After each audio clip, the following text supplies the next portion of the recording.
In my cab driving, drinking, jazz-filled days and nights in my early 20s, I met a lot of real characters, savory and otherwise. Of course, I also worked very late at night in the wee morning hours, so of course the people I met weren't exactly on the mainline groove.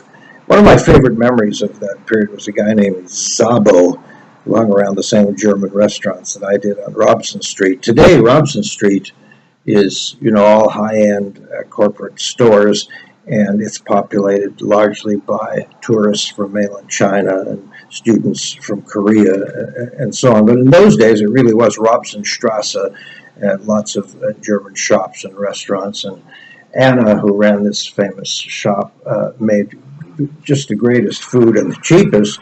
And sometimes I would go in there completely broke, and she'd feed me and wouldn't worry about when I paid her next.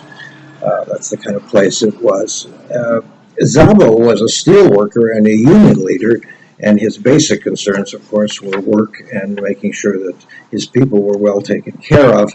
But what made Szabo all the more fascinating is that, of course, he was also a philosopher and a poet, and he read everything that was ever printed, and he was an aggressive man, and his voice would sort of be barking, and when he talked with me, it was almost like, you better hear this, kid, and hear it good.